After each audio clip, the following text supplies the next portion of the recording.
Hello, everyone, and welcome to another episode of the Black Eel Podcast with your hosts, Scott and Mike. In today's episode, we're going to be talking about some news about Maul, the Dark Lord. Is that what it's called? Or the Dark. What is it called? I think it's Maul, the Shadow Lord. Shadow Lord. Sorry, I apologize. And then we're going to be talking Yep. about the latest trailer of Supergirl, and then moving on to talk about the latest episode, episode 5, or no, sorry, 4, no, 5 Of of Invincible? Invincible. Yes. Five. Five. 5. And then episode 2 and 3 of Daredevil, ending with a character spotlight from me related to Spider-Man. So let us get right into it and just state that Maul has been approved for season 2 without it even be airing for a second, which is very good to hear, I guess. My point I'm making is just we don't know how long it's supposed to be. I think from what I've been seeing online, some people are starting to talk about it, is that originally it was always meant to be one season, and it Okay. was supposed to be 24 episodes or whatever, 20 episodes, whatever it is. Mm-hmm. But because of the time frame that they're releasing this, they didn't want it to interfere with Mandalorian and Grogu, so they decided, you know what, let's split it in half, release it in 2 seasons, make the first 10 episodes this year, next year will be the next 2 seasons, or next That's 10 episodes, or interesting. whatever. I don't know. Weird. Obviously, I don't know how true that is, but that's what I've been seeing people say online. I mean, if it's been online, obviously it's true. Clearly, Twitter is definitely the most reliable source for news, and it's not a to be honest cesspool of with bots. you, And obviously, I don't know why you would even say it with sarcasm. But yeah, no, the whole point I'm making is just I find it interesting that we're already being told there's a season 2. Not that I'm mad about it in any way. I'm not. I'm just stating I'm just surprised because I thought they would have at least waited for the premiere personally. However, they didn't. I don't care. We're excited. We'll see what happens. So, Supergirl, the trailer. This is literally just the comic. It's the comic plus Lobo. Plus Lobo. I mean, they like. I'm surprised at how much they showed in this trailer. Like this showed the first. Like, to say the comic was split into 4 parts, this was the first 3 parts of the comic. Like, the main plot of it, like everything. Obviously, people who have not read the comic don't know, and so it'll be a good ride for them. But for people that have read the comic, it's like, okay, that's crazy. Yeah, it's looking like it's exactly the same. I mean, obviously, let me rephrase it. Lobo. Aside from Lobo, but everything else. I mean, obviously, the way people look are different because what's his name looks completely different. Yeah, that was one of the things I wanted to talk about. Is like Krem. I think it's interesting that because in the comic he was like this buff, attractive, like whatever. I hate criminal. saying it this way, but also like normal humanoid looking. Yeah, and in this he looks more piratey, and like they're diving more into that when he wasn't really a pirate. Did you ever watch Toy Story? I have to ask because I don't know you well enough. I'm not even going to give you a response right now. The answer is yes. And all right, so he looks like something Sid would have made. Yeah, you're right. You know what I'm saying? Like not in a bad way. He looks good, but like he looks so different than what I was expecting. Yeah. We also got to see the hook from Lobo, which I'm very happy to see. Yep. I think we seen him smoking a cigar earlier. I feel like it was very prominent this video for sure, but I think it's just because he was in it more. In the last trailer, we only saw him standing in like a quote unquote doorway and only saw his silhouette. So like we saw a little bit of him, but it wasn't like a full frontal like we saw this time. If I remember correctly. Okay. So I think he might have had the cigar in his mouth, but I don't remember. It's been a while, so I can't. That's fair. I'm only stating it because it was very prominent. Like I couldn't not see the cigar this time, and I was just I'm very happy with it. Yeah. I'm very curious to see how he fits into the story. It's looking like they're making him kind of like obviously he's a anti-hero, but he definitely more on the leaning towards hero side this time. But we'll see how, like, if it's just like he's helping her because it's benefiting him, or I was gonna say I'm also wondering what he's getting out of it and what screwed him over, because I have a feeling like he might be one of the races that got erased. Possibly. That could be a possibility. Which would be different than the comic for him because he got rid of everyone in his race in the main universe. Yeah, I was gonna say it depends on the story, but yeah. Majority of the time, I'll say. Mhm. So I'll be curious to see. I mean, and we've said it a million times. I'll say it again. I'm excited to see it. I do have to say, how do you feel about her being in space? Just the way she looks. Yeah, Oh, you're talking about the free floating hair, aren't you? that's my only issue. And it's I don't know why it bothers me, but I don't. Here's my issue. I think it's because I don't understand it. Because we've never had anybody who could be in space. So, like, what would the hair do? We don't know. I would imagine that it would keep going in whatever direction it had stopped at. You know what I'm saying? Like, so it would kind of be all over the place. But like, I just can't imagine it because we'd be dead if we were in space. Yeah, I mean, think of it like hair, and actually, like, think of it hair when you're in the water. It kind of just like goes wherever it feels like going. I mean, Here's my thing with the hair, though. You can have currents like winds that can go in certain directions. Where you don't have that in space, it's a vacuum. I guess it really depends on how close she is to another object with gravity or Gravity whatnot. or Because close to the sun, either. Yeah, you're right. I mean, in that shot, she was somewhat close to the sun. No, you're not And wrong. when I say that, the sun was in the View. shot. It was in view. It was in So view. Yeah, yeah. you No, know, no, no. She's not in it, but I get your point. It's enough to because if it's the only object around, it would be pulling her technically, no matter what, yeah, because it'd be yeah, that's the true. Yeah. no, it's just again, it was a very minor thing.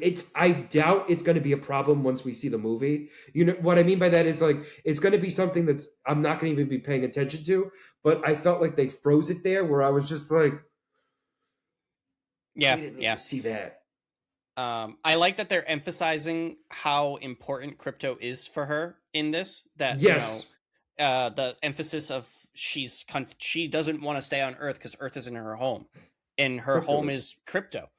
And obviously Clark is concerned. It's showing the relationship and how he wants her to fit in and feel welcomed, but she's Oh, not willing which to is put the in other the thing, effort. which means it's not like the comics in the sense of like this is real time. Oh, yeah, yeah. Okay, now So this instead isn't of the it being like a past. yeah. I mean, for Um, all we know, they could be doing like a mashup thing where it's like it starts off in one way and what? then goes to another. Well, I was also thinking too, like it technically could have been right before Superman, but what I'm saying is it's present day. It's Yeah, not like the idea is, or I would assume that we're not going to see what's her name as an elderly woman. we don't know. We also don't Yeah, know like how her species ages or how it goes translates from planet to planet. you know what? That is also true. But we'll see. But yeah, I'm Don't also. forget. I Don't mean, I wanna also point out. Don't forget because she is Kryptonian. They age a lot slower. So she could be like Kara could be on Earth for 50 years and then come back, and Ruth or Ruthie, whatever her, however we say her name. Um, her planet could for 50 years on Earth could be 150 years on her planet. You know what I mean? well, what I will say is, I doubt they're going to do the time jump because they want to keep everything linear. Is just what I'm thinking right now.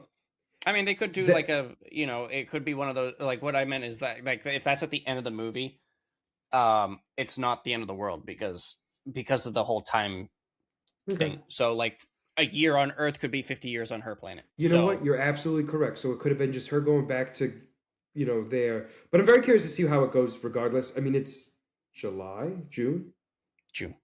June, Yeah, Supergirl is June, Spider-Man is July, Lanterns is August. and And Doom is and December. Doom is December and Clayface is October. I forget. Is it a movie or a series? It's a movie. Okay. It was originally supposed to be September 11th, but it got postponed, and I believe it got postponed to October. Yes, I am aware. I'm I'm fine aware. with it. I wonder if that's the reason. I doubt it, or just because because it has nothing to do with that, so I would imagine it's not a problem. It would Yeah. probably just be post-production issues where they would have pushed it back a month.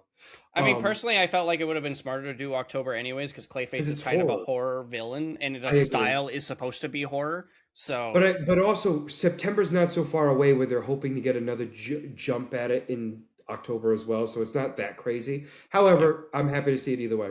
And who knows, it could be another Christmas movie later. So the next thing we want to talk about is Invincible. This episode is nuts. Granted, it's hard to explain that technically not a lot happened, like in the sense of plot pushing, right? Like let me rephrase it this way. Like I can easily say it in a couple sentences, however, it doesn't even match what was seen, if you understand what I mean. Half of the show, uh, half of the episode was prepping to leave. The other half of the episode was fighting Viltrumites, specifically Conquest. That's agreed. And like, yes, that sounds very simple. And like, yes, on paper it sounds very simple. However, it was not. No, they built up a lot. The leaving with Debbie. Yeah. Oh my goodness. That messed with me, I think, more weirdly than the intestines being ripped out of Mark. And that messed with me, let me tell you. Yeah. That was nasty. Um, it just kept coming. No, I was like, when it started first coming out, I was like, oh, okay, he's gonna somehow survive, and then it just kept coming out. I was like, how big are his freaking intestines? Well, actually, to be fair, our intestines are just as long. I know they're long, but I mean, how many times does the guy have to punch him? He was digging for like a solid minute, probably longer, because I'm assuming No, we don't assume Viltrumites can hold their breath for a long time. So I mean, we saw that.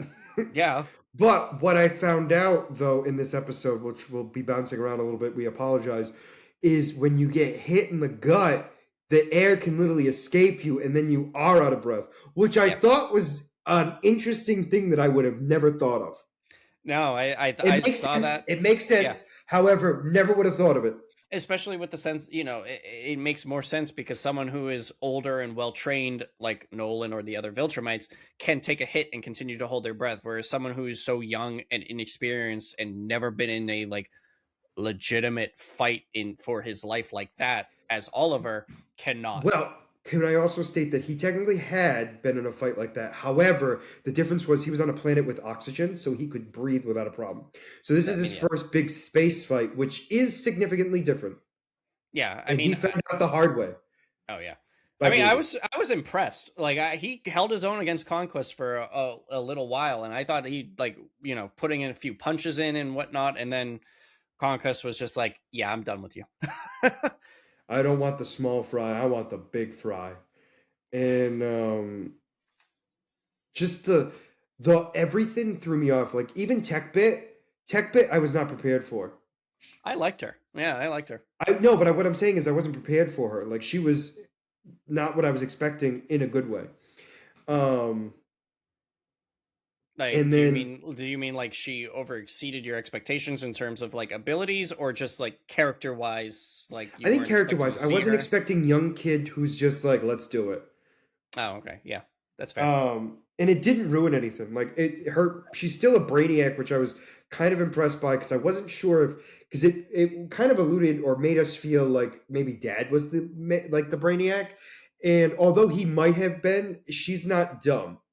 Yeah, But yeah, the being on planet first was incredible with the fact of like everyone's scared of Omni Man, and yet nobody said like everyone's not afraid to speak their mind.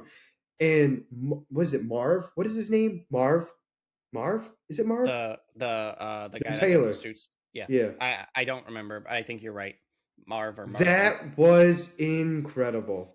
Where he I just was he kept his cool the entire time, and as soon as he was gone, panic attack. I did not see that coming. Like I thought that was such a well played out scene. that was I think what threw me off was I was like, well, maybe because he's just like always had respect for Omni Man. So like this was like not a big deal for him. But then he left and started freaking out, and I was like, oh no, he was just terrified the whole time. I give him props for being brave enough to tell Omni Man, I'm not doing No. your suit. Well, I literally was like, "Oh, poor Marv, he's dead." That's my first thought. And then imagine if he bumped into Debbie's husband, or no, not husband, boyfriend, Omni Man. Yeah, Omni yeah. Man. I mean, Oh, Nolan. That would have been hilarious. And I just love how Alan is hilarious. He's like, "Well, what were you expecting?" And it's just like, I don't know. Like I was expecting like something. And it just makes me laugh because it's like Mark was not wrong at all, where he's like, you're being selfish. And like to a certain degree, yeah, I will agree with him, he was selfish, don't get me wrong. He yeah. was doing it for selfish reasons. However, it was good for everyone to see him regardless. Granted, yes, it was for his own personal gains, because he was like, I had friends and I want them back because I'm now being a good guy Mhm. when I was never a good guy previous, although they thought I was. Yeah. He was pretending to be one. Yeah. Yeah. I like he it's crazy how, I mean, again, I'm going with the word, but it's like how ignorant he is. You know, I here's my thing with this, right? And I think this is part of his Viltrumite way, right? And bear with me, he's now against the Viltrumites, so yeah, so therefore in his head it's like, oh, people are going to like me because now I'm going against my I'm the people, but it's hero. like, I'm the yeah, actual hero, and it's like, well, you've you done some kind of pretty did a lot of horrible bad things. things. Yeah, So, you did a lot of bad things, and that doesn't make up for it.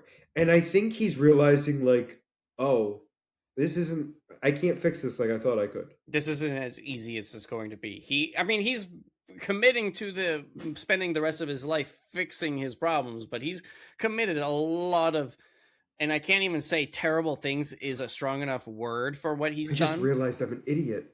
He has been getting his way technically by apologizing and people joining him previous in the last couple episodes. Yeah, And I sure. just realized that where it's like, oh, he's like, oh, it's worked everywhere else. It's going to work here. And then it Yeah. doesn't. He's just like,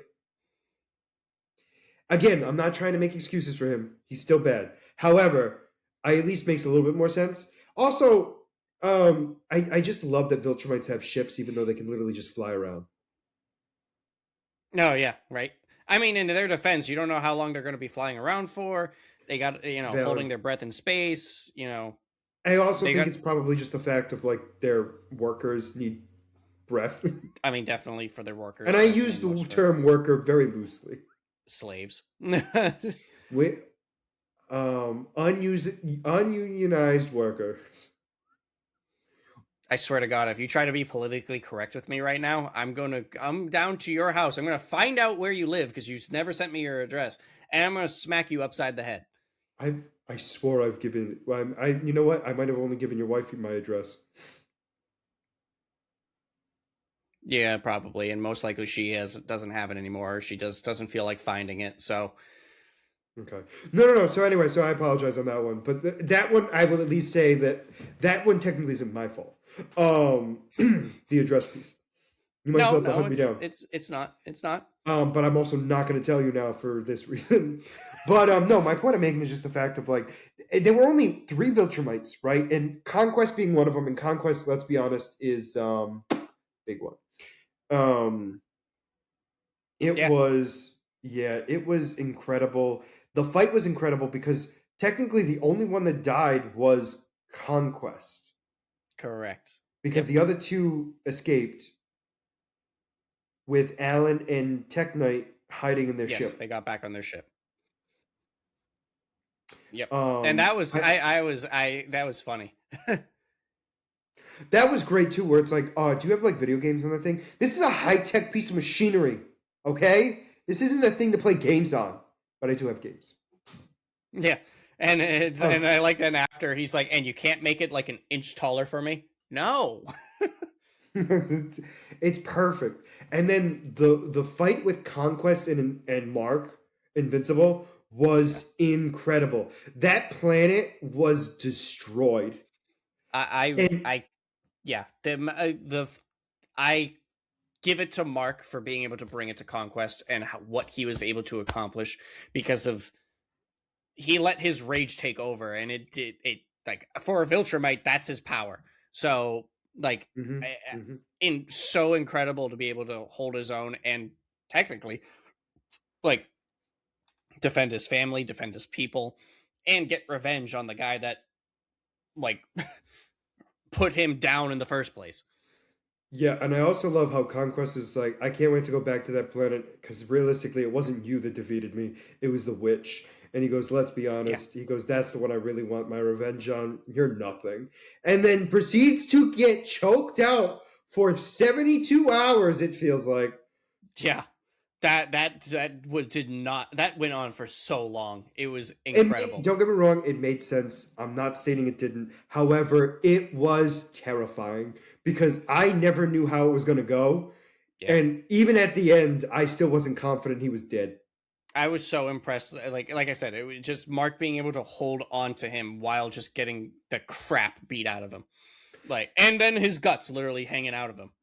Yeah, yeah. And I also love too them demonstrating how weak Oliver is compared to a regular Viltrumite by the fact that he couldn't see them move around, Mhm. Yeah. which is incredible. And then Omni-Man coming in and also not worried about Mark. It didn't like he didn't like. Can I be just say it this way? Where the way I made way it made me feel was that it wasn't so much that he didn't care about Mark. It was more the fact of like, oh, he's alive, so he's just gonna heal, even though his guts are like miles down the planet. I mean, I'm wondering if it's because of how like because obviously he wasn't next to him. He might have saw because they get to the final scene where Conquest is clearly dead for us, and Mark is sitting there with his guts hanging out, like sprawled on the ground. So they're clearly in the air, like surveying what the damage. So I'm curious if Nolan just sees that and is like, "Oh, this is it's over," not realizing that Mark might be alive, or he's just sensing a heartbeat. So it's like, okay, we have to assess the situation, kind of thing, instead of just jumping gung ho and trying to make a situation worse. Fair Um, enough. But yeah, because no, I it don't, was. I don't think it's because I kind of like I understand your point where you're coming from, but I don't think it was like Nolan's just like, oh, he's fine. All right. I think it gave me the illusion of that, but I think it's just because of how we've perceived Nolan previously, Mm, where I would feel that way. But I get your point too, where he might not have seen the whole situation, other than the fact that Mark's alive, Conquest is dead. Done. You know what I mean? It's over. yeah, Right at that moment. Not necessarily like, oh, Mark's badly injured yet. It's more of like, oh, we won this battle. yeah, yeah. And also beating Conquest. Also, the other thing I wanted to mention, and I think I discussed this with you before, is the fact that for whatever reason, the internet had a problem with Invincible's censoring. And the reason for that was because they were too afraid to show, and this is from the internet, that they were too afraid to show Conquest's dong, Oh, but were okay with showing him removing the intestines from Mark for at least 10 minutes. wait. The internet had a problem with blocking his genitalia, but had was like, No, oh, so they why said is no, so they were saying that why is the genitalia not covered? I mean, why is uh, the genitalia covered? But we didn't have we had to watch him rip out the entrails. One is not as bad as the other. Is the point they were making? eh? Here's the thing. I don't disagree with them. However, I feel like a sexual organ is not as easy to show on a show, regardless of the rating. I mean, I feel like the rating then changes by showing the genitalia, anyways, doesn't it? I also agree, but you get my point where it's like I understand where they're coming from. That's technically more graphic. However, it's violence instead of sexual. I mean, so like I can't really even say that part because there's a lot of shows where they show nudity and it doesn't really change the rating Well, of it. no, they show tops. They don't show bottoms, That's also fair. The most we ever see is a butt, and that's what we see. and that's what we saw. I mean, I don't really see what the big deal with that is. I mean, why is that? I don't know why, but I just wanted to bring it up because I thought it was interesting that people wanted to see Dong instead of Conquest's Dong and not Mark's entrails. Unless it's a euphemism and they were just showing how big Conquest is by pulling it out of Mark.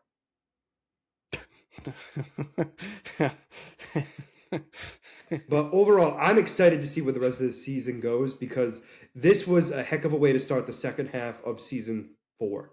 Yeah, I really I like obviously I'm curious about how the rest of the resistance how Mark, Nolan, and Oliver are going to meet back up with the resistance, Mm-hmm. how Mark is going to survive, Mm-hmm. what's going to happen with the rest of the resistance because their Spoiler main alert: Mark survives. yeah. I'm curious how he's going to survive. Like what's No, agreed. I'm just making that joke because clearly he does. no swerve. He's no longer invincible. Oliver is going to take over and become invincible. um All right, you but didn't have to read the comic. Um, no, I want like obviously the other thing too is like you know the I'm going to say the four powerhouses of the resistance is now not there. So, what's going to happen? Alan and Tech Knight, like how are they going to escape? Uh obviously we still have the questions with the rest of what's her name, Monster Girl and Rex. We have because they brought it up in this episode. Um I'm oh, curious if we're going to see ready? more of like Eve and the pregnancy, and if we're going to see more of what's happening on Earth. I have an idea for next episode. Yep. Next episode is them flying through space to try to get Mark to safety. While that's going on, we pan out to, excuse me, Earth to find out what's going on there. Because it So it'll be takes so kind of like long for him to yeah, travel to the next. That's more of what I'm thinking, right? Because yeah. it satisfies the audience in the sense of showing, oh, we got to get him to a place now. I know where to go, right? But it's going to take us a while. So, Mark, we're gonna have to make some pit stops in planets to catch your breath. I was about to say like I'm curious how that's going to affect his breathing. Um, I don't know. I mean, it's a I mean, valid thing. no, here's the thing. Normally, I would say yeah, it would, but like a Viltrumite, I don't know. I'm not Yeah, confident. yeah. I mean, he Um, also. How many people would be able to survive Getting their being pulled assistants ripped out? out. So it's like I'm stuck on that one. Yeah. But overall, I super like excited. too, like one of the things that you were mentioning before was that when you had said like everyone is afraid of Nolan on Earth, I love that Cecil and that crew were like prepared to defend, but they knew at the end of the day if Nolan was wanted to destroy them, there is nothing they could do. And I also love too when he goes, "It's finally Viltrumite free for the first time in a long time." In And then 20 I love years. how one of them goes, "Is that a good thing or a bad thing?" I don't know. I loved that. Because it's not wrong, No, he's not. Like they relied on a Viltrumite to defend them for so long, and like, what's it going to be like without a Viltrumite now? which is why Uh, I think we're going to have that panned out in the next episode because they're going to see how bad it is without them. yeah, I'm curious But what else I'm is going to very happen.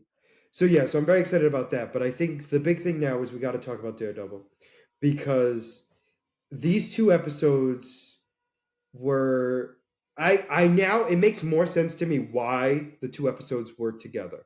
I think it would have been fine if they kept them separate, but it makes sense that they were together. Yes. Yes, I know you said that the better, obviously, definitely for me, in terms of action wise and everything that happened, episode 3 was better than episode 2. but that does not mean But episode 2 is bad no, episode 2 was just as good. in a different way. Like episode 2 was like a. I know I'm just spitballing a number, but like if it's an out of a scale of 10, episode 2 was like a 9. Episode 3 was like a 9.5. It was just barely better, and it was because these two episodes were building so much up. Like episode 2 was the build up, and episode 3 was the execution, and Agreed. it was so well done. Uh, I will say this: the one thing I was slightly disappointed in, and again, I think it's just because I had high hopes for not knowing who was in the Fisk mask. Um, it was clearly BB. Yeah. Um, I mean, obviously, yeah, no, no, we know but that. we agreed that no matter what, she was involved in it. I just didn't think she was wearing the mask. Yeah, I mean, Um, I kind of say I said the same thing before. I thought it was, and then as the production, like when they were producing it after episode one, I was like, okay, maybe it's not BB. She's behind the camera, and then no, obviously we were. swerve. No, I mean, again, it wasn't that crazy. I just said the reason, and it's not even like it was like. Put it this way: that was the least shocking of all the episodes, of everything that happened in this in these episodes. But Yeah, that still was a great reveal because she's part of the resistance. We knew yeah. it already, to be fair, but like she is the political. No, the what would you call it? The she's part of the resistance, but specifically not political, but Propaganda. propaganda. Thank you. That's the word I was looking for, and I could not think of it. But you get my point. So yeah, it Yeah, was just so good. I also like that these next episodes really showed Vanessa and Fisk being more of the powerhouses. And yeah, why what I mean by that is like I felt like the first episode, it felt like Mr. Charles was Mr. Big Boy, and they were kind of lower class citizens. And in this one, they were like, "Nah, we in charge," and they were. yeah. I have to say one of the things that it kind of clicked in my head these two episodes. It's like Vanessa is so much more involved now than she's such a much more a bigger character now in season 2 of Born Again, even in season 1 really, Well, it was a than in the surprise in original season series. one. It was a surprise in season one, technically, of how big of a role she had in the It sense of in the was, criminal part. But now she's like, I'm back in it, and get me my gun. And also, can we talk about how but she like spotted but Bullseye? She felt his presence. oh yeah. Yeah. Yeah, that was crazy. I was absolutely like I that was one of the things I was going to lead into, but like what I was Oh, sorry, I just went right into it. Slammed no, right into it. which is fine, but I just wanted to. What I was trying to say is like just as an overall like important character, because like in the original series of Daredevil, the Defender saga, she was just there. She was important to Fisk. She didn't wasn't super important to the plot in terms of like she was important to Fisk, and that's what she was. Whereas in this, she is a major figure. Um, Agreed. She is more um, his equal in this than she had ever has been. yeah, yeah. But like, yes, I love the sensing of Daredevil. I'm sorry, Bullseye. I love the trying to defend herself now. She knows he's coming for her. It's incredible, like how they're playing with the polarizing figure and everything, like the scenery, the background. Yep. We see Matt and Karen. They're laying in Fisk and Vanessa. Vanessa. Everything is tied together, where it's like they're laying in bed. Daredevil and Karen is, you know, left side and right side. Fisk and Vanessa's the opposite side. They're red. He's blue. Bullseye's blue. Daredevil's red. It's like, and anytime whenever we saw Bullseye lingering, you saw the color palettes play out. Like when Vanessa woke up from that nightmare that I was saying, she surrounded herself in blue, which is like Bullseye's coming for her.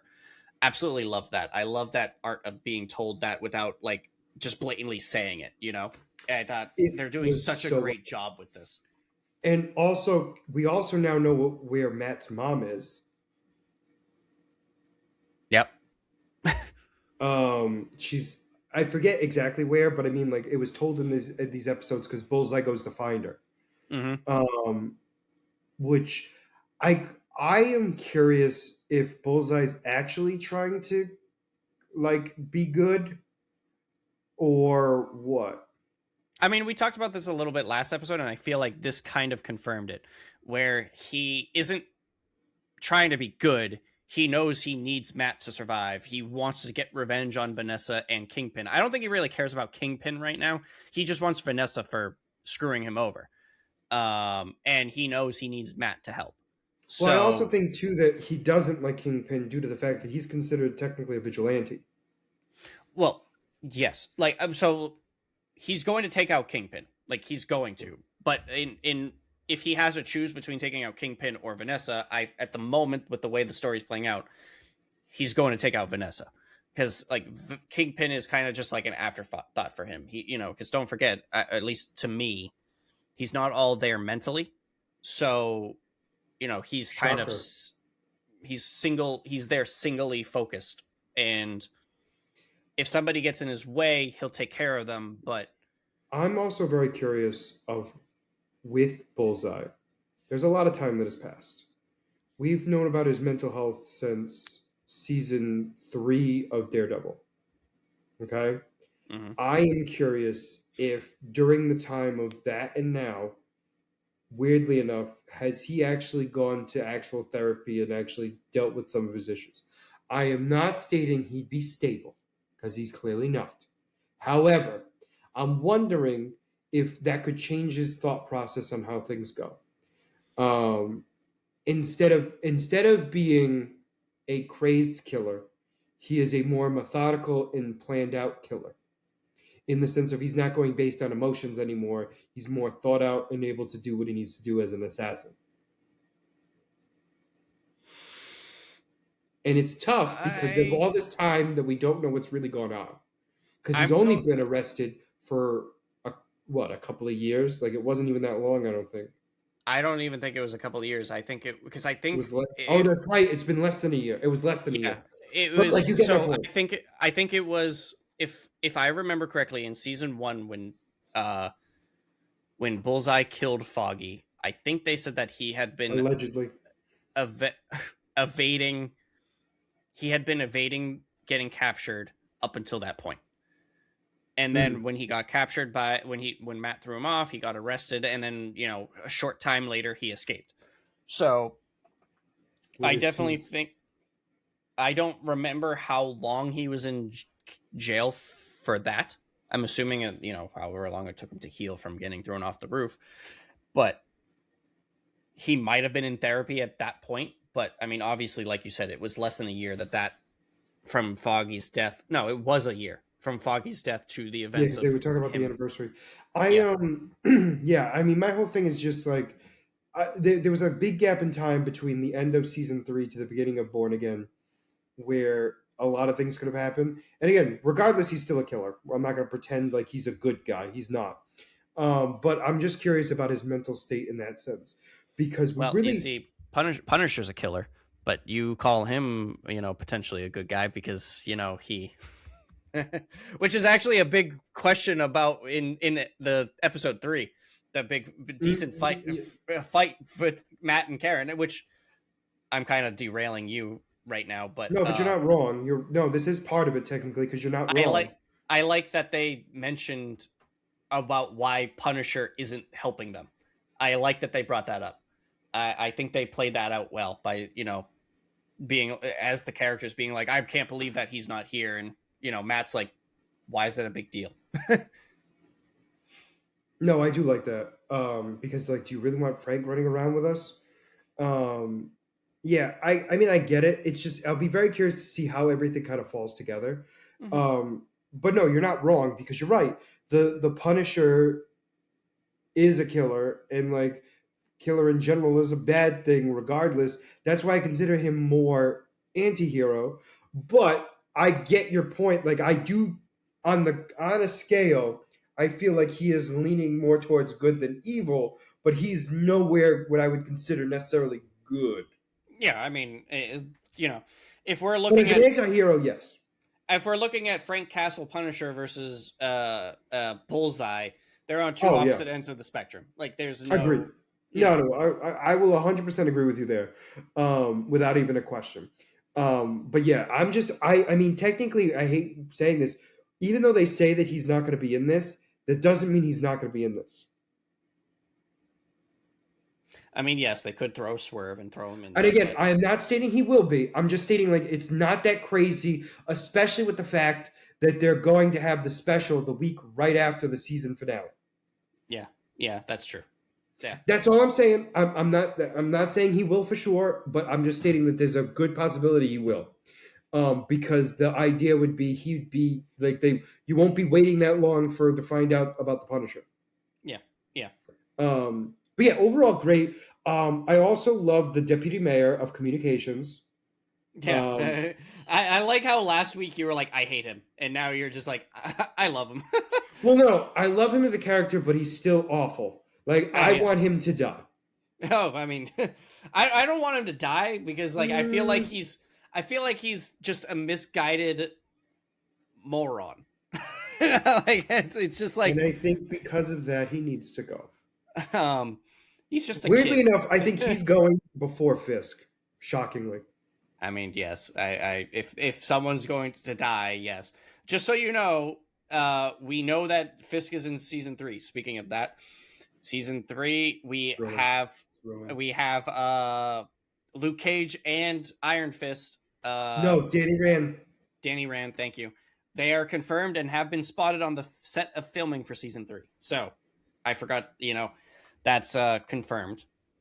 Um, So but spoiler alerts, I guess Kingpin's alive. Although to be fair, I knew no way in hell they were going to end him because he's such a great villain. no, yeah, there's no way.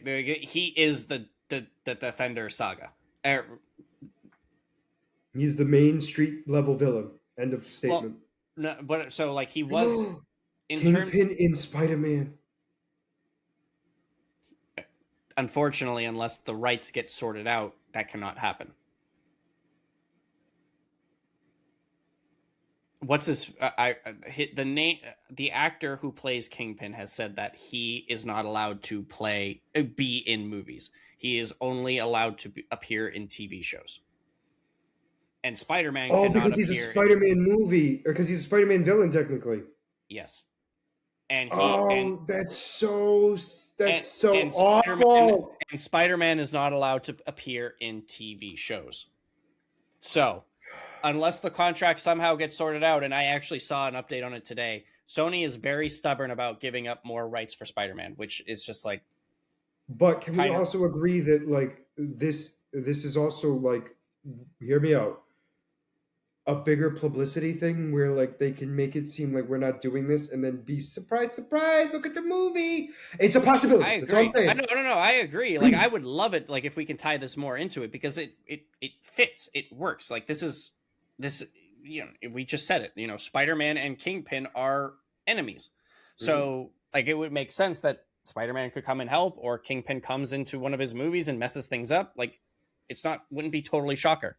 But at Yes. the moment with Well, the way no, actually, Shaka's not in it, but nice try. Um, how do we know? well, at least the Shaka that was originally in it isn't. Yeah, that's fair. That part is fair. Um But yeah, so my whole thing is too, the things we didn't talk about, which we need to, is the therapist. I definitely agree. I know you. I think you had said it as a joke last week, but no matter what, I'm agreeing with you. Where you No, said that I she. wasn't saying it was a crazy because I was like I thought so. It was two things, right? I said it was a possibility that she was either, no matter what. I think I made it very clear. I thought she was going to snap, and I didn't know Oh yeah. whether she was going to go resistance or she was going to be the next muse. And So to be fair, I think you because the way you had said it last week was you said that she was going to become a vigilante, or she was just going to go crazy and start killing people. And then later, like after we were talking, you kind of like just no, jumped yeah, out of nowhere and was like, "Oh, she could become the next that muse." is And also true. That is so also that's true. why I was like, I don't know if you were meant it as a joke. Uh, To be fair, I don't think so because I think it was one of those things. I would say it this way: I don't think I thought it was a joke. I thought it was one of those far off things that was like not going to happen well, because I'm like, after this episode, I'm no, like, no, she's becoming the I'm next not muse. that. No, I agree with you where I'm like I'm not that far off as I thought I was, Yeah. because I was not expecting to see the mask. No, it's like, how did she keep that? Well, I mean, she's friends with Fisk. Also, the fact that she was botching the psych tests was also a thing for me, making it sound like the swordsman was Cuckoo for Cocoa Puffs. And Yeah, also, we finally get to see we the saw that last swordsman week. in action.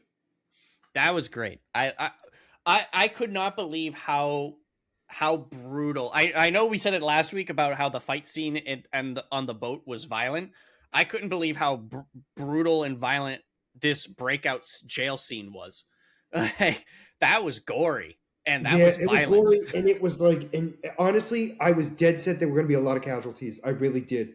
I mean, I granted, did there were, but not the ones I thought. I'll be honest with you, no. I mean, Matt was just tearing these people apart. but not ending their life. I want to make that clear. There was a difference. The only one that did that was Karen, and he was not happy about that. Well, I will argue that the swordsman. I mean, some of his throws with his weapon, That's we fair. can't say for sure didn't end some people's lives. I will state that because there was a lot of smoke, he might not have been able to see. But I am arguing that I think he had a good idea of where he was throwing those things. No, that I mean that part might be fair. I kind of forgot about that part, but yeah, I was more But focused him on also Matt. driving the truck was hilarious. He's just like, I can figure it out. Oh no. Yeah. We also get to I see. loved the official put in. Oh, White Tiger. Yes. The new White Yep. Tiger, yeah. I loved that. I loved that her coming in. I loved how they set her up. Oh, that was it was so great. It was so well done. Super. I Honestly, think I think I'm caught up now. you are. But no, it was so well done where I was super happy about it, and I was very pleased with it. Like they did it in such a Yeah. way that it didn't feel rushed and it didn't feel pushed. It felt so natural that it worked out. And I love that they were They I tied said it everything together. I said it last week, but like this week, these two episodes really pushed the envelope for the political tiedness to the climate now, and that they were able to use that for helping her become White Tiger and join the resistance. Like how corrupt the anti-vigilante task force is, and how correlated it is to ICE in today's climate. Being able to like the stories of just walking into a convenience store as a Hispanic and just getting arrested because you look like quote unquote an illegal, and just in this situation, her aunt just was trying to protect kids and she got arrested. Yeah, Um, I mean, my whole thing is like she was not defending them in the sense of like they did the right thing, the kids, but she was basically stating like they don't need to be hurt because they're kids. Like let's try yep, to actually be smart about this, and that was not to her favor. yep. Obviously. And I know you don't like talking about politics on this, but it's like it's very difficult not to when this show is just blatantly being like it's in your face. No, I will 100% agree with you. Yeah, my whole thing is just the fact of like it was clear as day, and again, it's one of those things where it's like regardless whether it's in real life or not, like it should be obvious that the people that were in the wrong, granted there was wrong on both sides. However, one was going way more extreme than the other. I just I'm glad that we're still able to take a comic sense. Like comics are known for pushing the political envelope in terms of whether it's like As they social always have. justice or like rights for people, or just I mean, just to give you a heads up, the reason why the original X-Men were white was because they um told I remember you told me this because they told Stan Lee that they had to be. yeah, you Uh could not draw somebody of color. And so he was like, fine, I'll make mutants. I'll make them different from everyone else for a reason. And so now, obviously, why the second wave of X-Men which were, I believe, the 80s. Don't quote me on that. It could have been the 70s, but I think it was the 80s, where they had one from all different nationalities. yeah. Yeah, no, that's and it's like I'm so glad that they were still able to push the envelopes despite everything that's going on today. It's, And like I they're not agree. afraid to, because I know like with a lot of media nowadays it's like they're afraid to push the envelope because of backlash, and like Marvel is just sitting here going like no, we're not holding back. And I mean, if agreed. it's like if this show pisses you off, it's like what's happening in the real life, that why are you not getting No, pissed my off? thing is that's not my issue. My issue is if you think Daredevil's in the wrong, I I think I mean, have yeah, a that problem. too. I If mean, you're that's my looking at problem. Daredevil and saying like he's the problem, you need to look yourself in the mirror.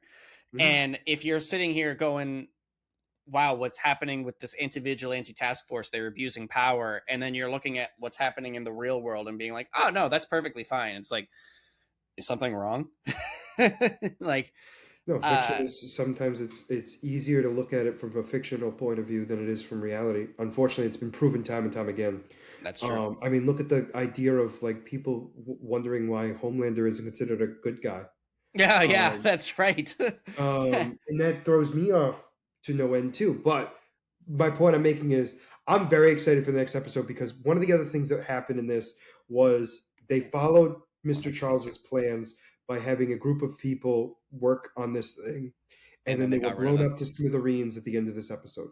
And Matt sensed heard it, which He is heard every crazy. one of them burning alive Yep. Um, and possibly go. drowning. I don't know.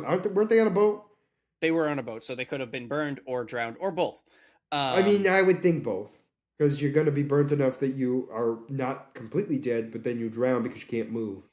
yeah. Fun. Uh, but jumping back slightly, and I before we move on to your character spotlight, if there's nothing else to talk about, but some I know we talked about BB being under the mask, but we never talked about the BB reports about how she was been She's interviewing real quote unquote real life New Yorkers and talking about how they've been doing such good.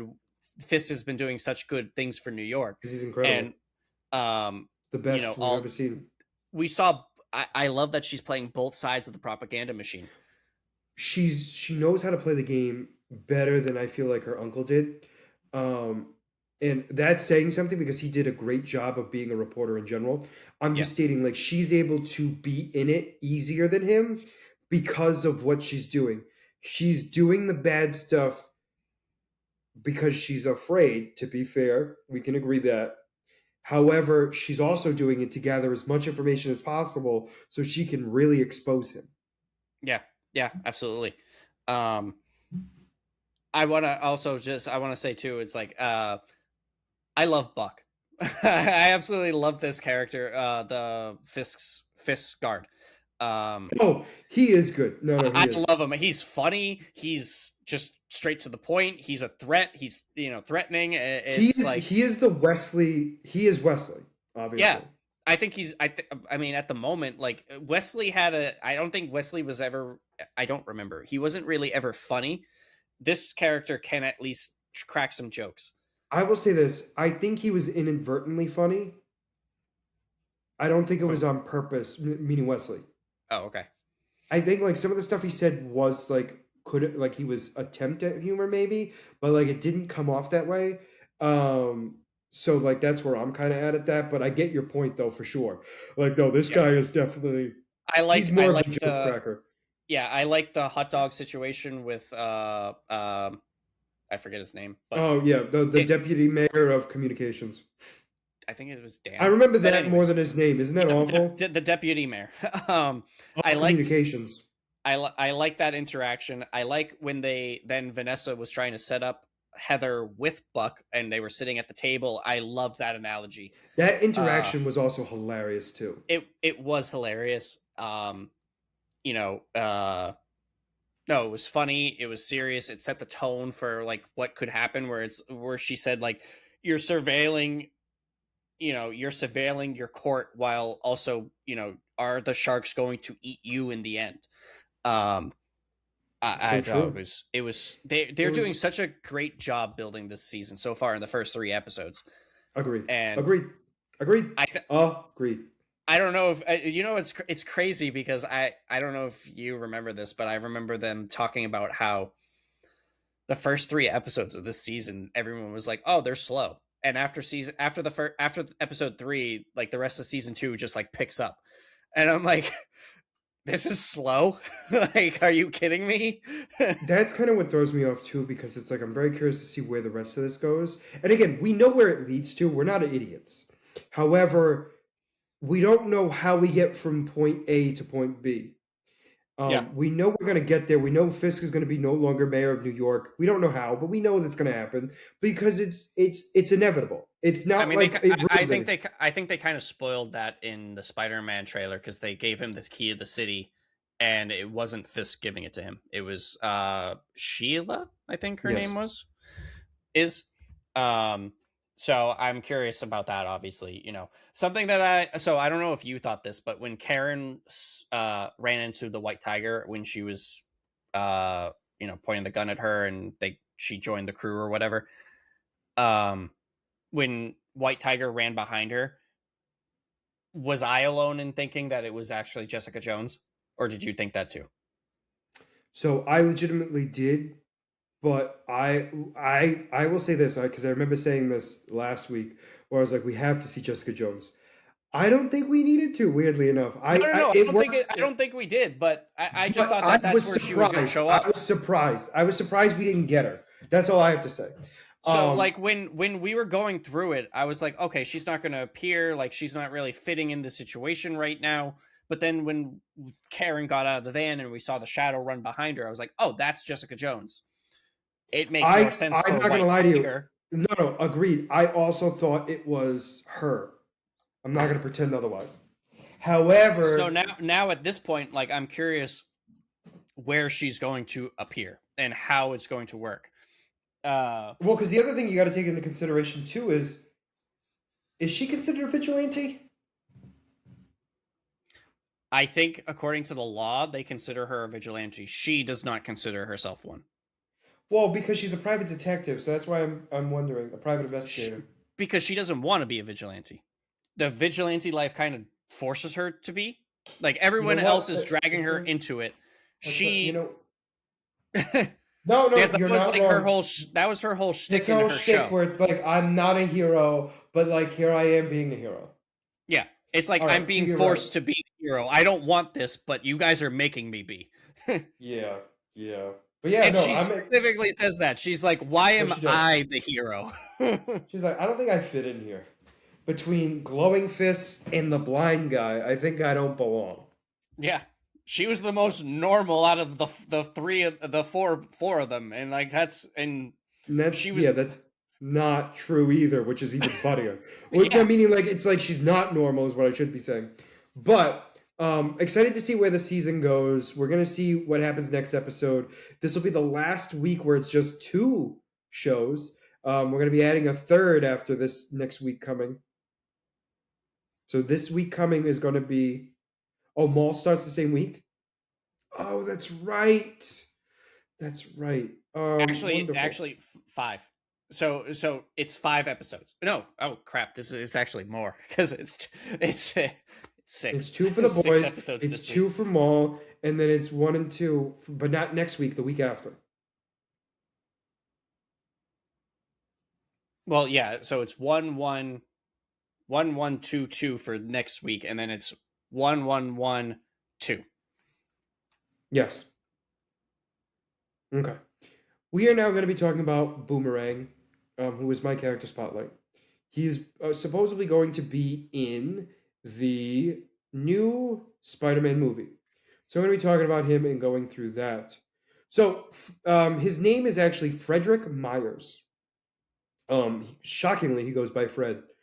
Fred Myers was born in Australia but moved to America when he was a small child. In America, his great love was baseball, and he developed an extraordinary pitching arm. He became a professional baseball player in the minor leagues after graduating high school, and a few years later entered the major leagues. Within a year, he was suspended for accepting bribes. Embittered, he was eventually contracted by a subversive criminal organization, the Secret Empire, and offered employment. They designed special weaponry for him to exploit his pitching ability, and he became their special operative codenamed Boomerang. One of the first heroes he battled was the Hulk. That's a big first fight. For a guy who throws boomerangs, his first fight was the Hulk. Yeah. Just want to make that clear. When the Secret Empire crumbled, Boomerang went to Australia to hide out and recuperate. There he insistently practiced the art of throwing and decided to become a freelance assassin, obtaining a new arsenal of weapons designed and financed by the underworld financier of Justin Hammer. Boomerang came back to America to pursue his criminal ambitions. His first mission was to assassinate the Iron Fist, though he was defeated. Man's going after heavy hitters. Yeah. He was the next hired as part of the Evil Defenders, employed by Libra to battle the Defenders. He was hired by Viper to participate in a plot against S.H.I.E.L.D. and battled Spider Man, Nick Fury, Shang-Chi, and the Black Widow. Boomerang tried to kill Spider Man to impress the Kingpin and hopefully worked for him. However, he was defeated and arrested, and Myers later helped the Punisher escape from prison, but was betrayed by the Punisher and was recaptured. Afterward, Myers was released and hired by Max Stryker to get Dr. Bruce Banner's gamma ray to cure his cancer, but wound up battling the Hulk again. Shocking. Boomerang later joined the supervillain team, the Sinister Syndicate. The team clashed with the hero Spider Man and the mercenary Silver Sable when they were hired by the villain Jack O'Lantern, who I don't think I've ever understood who Jack O'Lantern is. But anyway, because I keep thinking he's like a goblin, but he's not. Yeah, I was gonna say is I thought that was not obviously not like the Green Goblin or the Hobgoblin, but like them. But Apparently not. But anyway, but he's a villain of Spider-Man, so like that's why I assumed who the pair were hunting at the time. Although Boomerang was easily overpowered by Silver Sable, the Syndicate defeated the duo and were able to finish them off when they were interrupted by the reformed villain Sandman, who helped the pair defeat the Syndicate, and the Syndicate were seldom seen together afterwards and eventually disbanded. Boomerang also engaged in some solo criminal activities in San Diego, where he once again was defeated by Spider-Man in San Diego. He then battled Hawkeye under the order of a disguised Loki.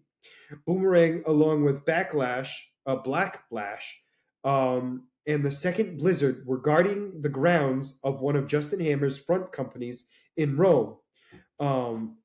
Electronica Fabriza. Oh, I think that was the name of the place. I apologize if I said that completely wrong. When Ghost and later Iron Man easily dispatched them, he was also employed by Hammer to battle Cardiac in Spider-Man. Shockingly, he lost. The Sinister Syndicate went on a crime spree, and Boomerang fought with Speed Demon over Layla Davis. Boomerang and the Syndicate were among the mercenaries provided by Justin Hammer to assist the Sphinx in his endeavors. They battled Spider-Man and the New Warriors. Boomerang was among various other criminals to witness Captain America disguised as Crossbones battle Batroc the Leaper. Boomerang joined the Masters of Evil during the Crimson Cowl's weather control scheme. He didn't last long there. Boomerang was amongst several of the hired killers who responded to an open bounty on Matt Murdock that was put on by Samuel Slike Jr. as part of an elaborate plan to upsurge the Kingpin's empire. After defeating Shotgun, Daredevil detected Myers on an adjacent rooftop. Boomerang in hand, Myers hesitated when he realized Daredevil had discovered him and then ran away. Daredevil followed him, beat him, and threatened him when he found the picture of Matt Murdock in Myers' pocket. Myers subsequently tried to sue Murdock for $1 million over the beating. aim high, right? I mean, he is good at aiming. He later joined an army of supervillains hired by Raid as part of a terrorist plot against the city of London. He was teamed with Firebrand and tasked with destroying Heathrow Airport. They were defeated through the efforts of the Arabian Knight and Contessa Valentina Allegra de Fontaine. You know who that is. I do. The villains, however, did give Raid agents enough time to hijack a plane to use as part of their terrorist plot, but it was soon rescued by Union Jack and Sabra. Myers was among the technologically based supervillains who were having their weapons enhanced by Lucius von Bardus, and was among the group she assembled to assassinate the superheroes involved in Nick Fury's secret war. Now, this secret war is different than the other secret war that you know. I kind of assume because you didn't say the secret war. You called it like Nick Fury's secret war, so it was like an undercover mission in my head. So yep, you're not wrong. You're correct. After the Superhuman Registration Act was passed, Boomerang and Sinister Syndicate were on the run from War Machine and Komodo. Although they escaped, the villains were soon caught by the Scarlet Spiders. Scarlet Spiders. After the event of the secret invasion, Fred joined Osborn's corrupt initiative and became a superhero in the service of the law with the alias Outback. He was outed as a criminal and punched in the face on TV by Prodigy. This guy's going through it, isn't He's Kite Man of this universe, man. he? Fred was hired by the Rose and came into conflict with Jackpot and learned her true identity. He tracked Jackpot down to her home and killed her husband in front of her and her daughter. Boomerang appeared later as a member of the Belladonna Borrose Assassin Guild. This is the same guild that was seen in X-Men the Animated Series. Okay.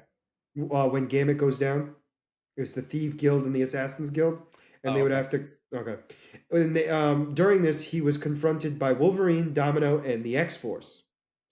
Boomerang joined the Thunderbolts army. He escaped together with several other inmates who were members of the Thunderbolts. Due to a failure of the teleportation technology of their tower caused by Man-Thing, the tower began to move in time as well as in space, and they ended up in World War II teaming up with the invaders to battle the Nazis. They end up, thankfully, they were against the Nazis. They next end up in Victorian London, and they go even further back in time, ending up in King Arthur's court in Camelot. They eventually bounce back to the time of the original Zemo-led Thunderbolts team. After Fixer killed his younger self, this began to cause a collapse in reality, which forced Fixer to assume his younger self's place. Because apparently that works. He returned to the future with the rest of the Thunderbolts. He assembled his own Sinister Six lineup, but were defeated by Spider-Man. He later attended a support group called the Supervillains Anonymous that were also attended by Grizzly, Hippo, Porcupine, Dr. Bong, Looter, and Mirage. Dr. Bong. These are some heavy hitter villains. I can see that they're fitting right in. When Hydra took over the United States, Boomerang took advantage of the chaos to build a small but considerable criminal empire in Newark.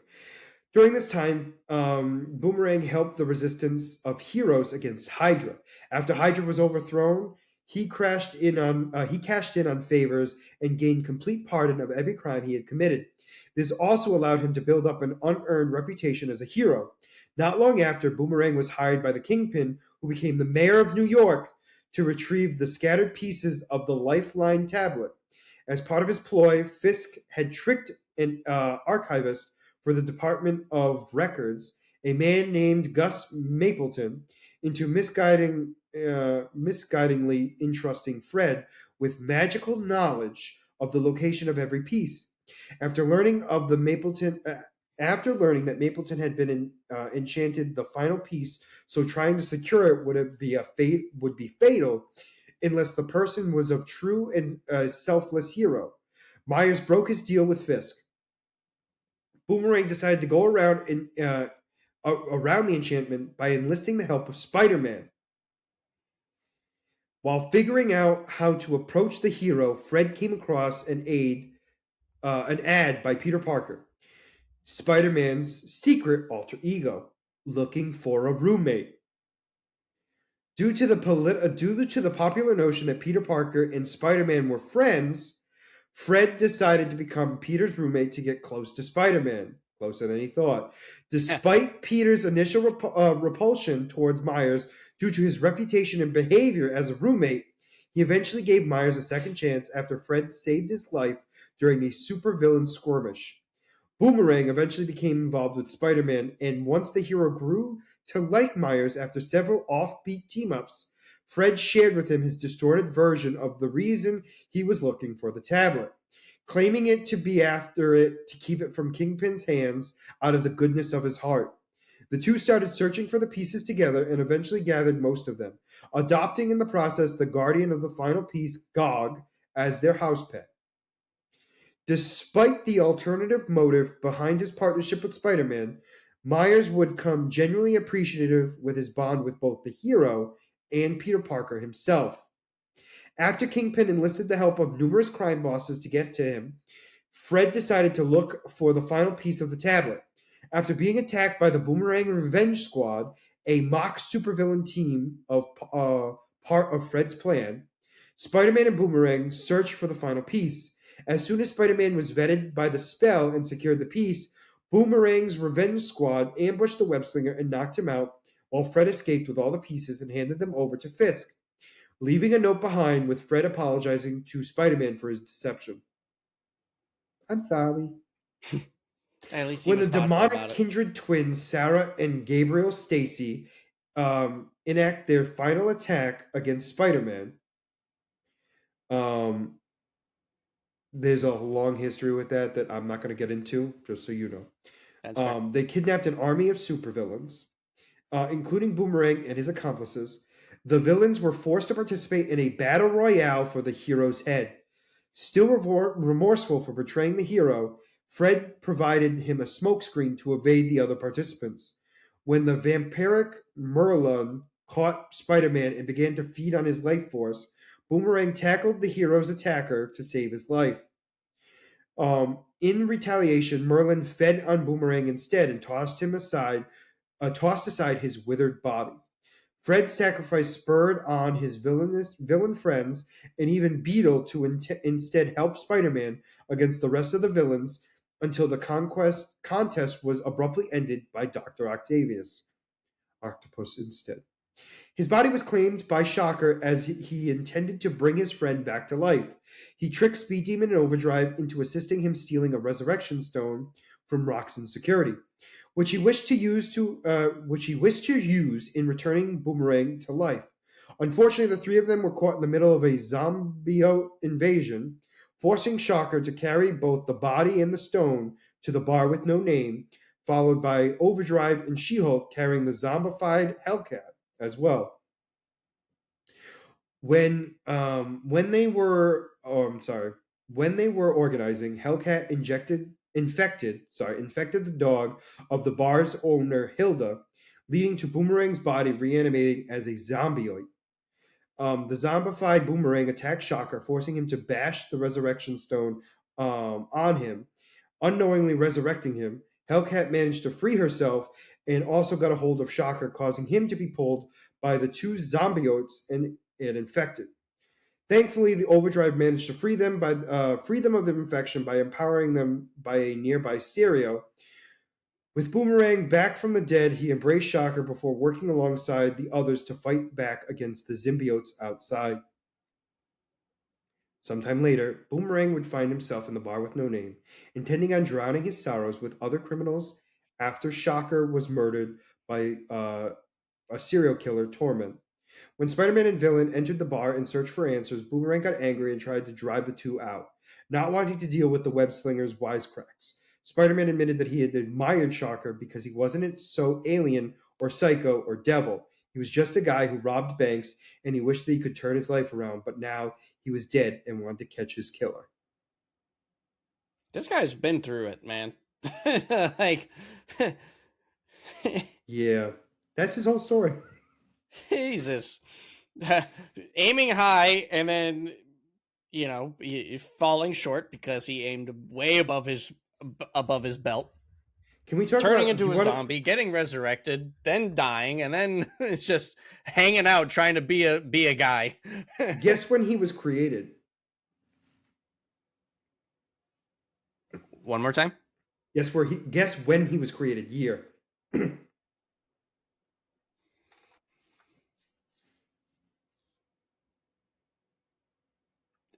Early 2000s. 1966. So,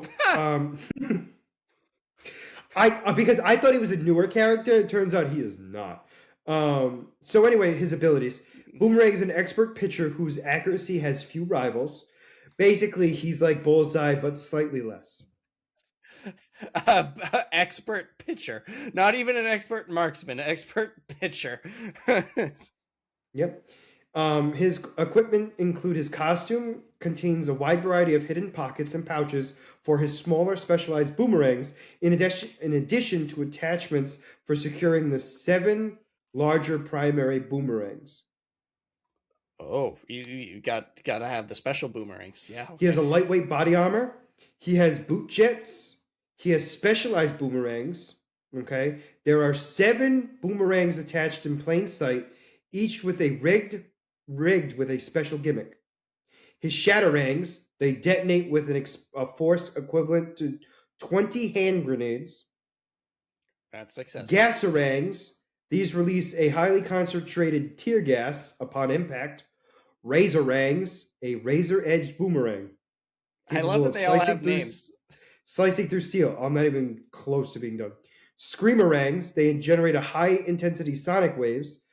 Blightarangs, they whirling boomerangs that cut like buzz saw blades. Gravity rangs, they create a local gravity field around their target. Reflector rangs, those with solid weighted, these are solid weighted boomerangs. Electrorangs, they are electrically charged. And then multi rangs, they're just the standard boomerangs that are thrown dual handed. Wait, what? What?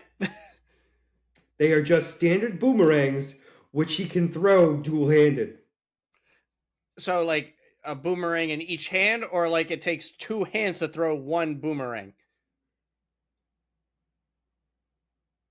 I like that you're not sure now either. I am under the impression it is multiple boomerangs because of the name multi-rangs. But now that you say that, it's not as clear cut as I would like it to be. Like the way obviously by the name, I'm like, okay, multiple boomerangs go at a time. But then the way you said it, it's like, No, I know, you're not wrong. So the power grid is always out of 7. His I swear to God, intelligence, if there's anything over a 2, I'm gonna freak out. his intelligence is a 3. What?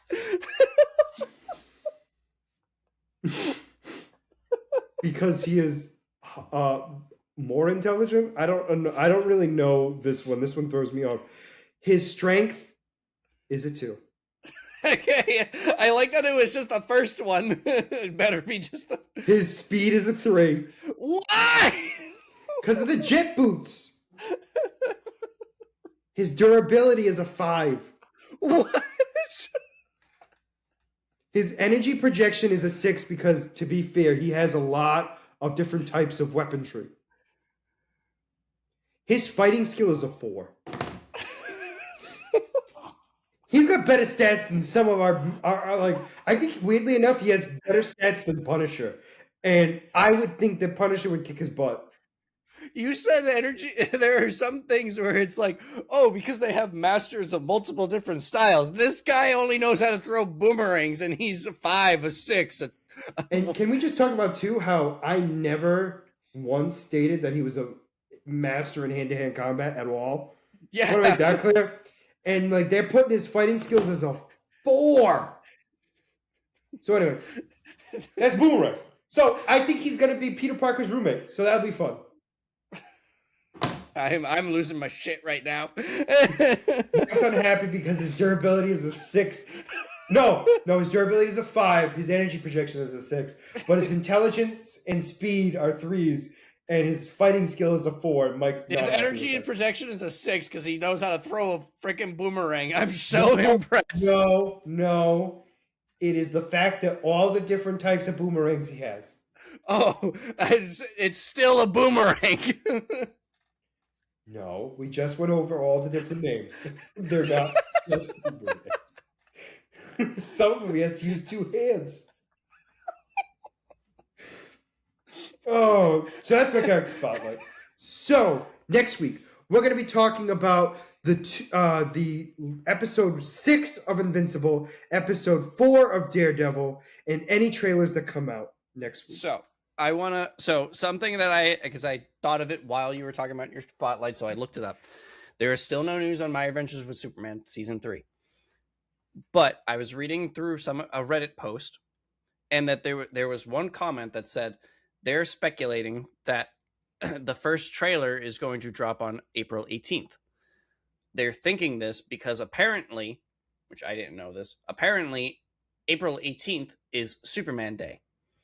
And 2 years ago, when season 2 was announced, they released the Superman the Superman trailer on Superman Day.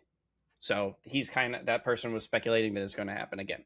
So maybe within the next 2 weeks, we're going to get My Adventures with Superman trailer season 3. But we'll see. I mean, I think at this point we can't even say anything because we just have to wait. I mean, yeah, it's a waiting game. Whenever they're ready, they're going to do it. But I mean, it's going to come out eventually. We just don't know when. And then we're also going to be getting at some point too My Adventures with Green Lantern. Yeah, but that's not going to be for some time. I don't know. I mean, to be fair, who knows at this point? I'm not trying to be a jerk. I'm saying it because, like, I would have thought we've already gotten My Adventures with Superman season 3 at this point. So who knows? I thought so too, but either way, I'm very happy to see where this is going. But if you made it this far into the video, please make sure to like and subscribe down below. Otherwise, this is going to be Scott and Mike signing out of the Black Eel Podcast. Have a wonderful night. Bye-bye.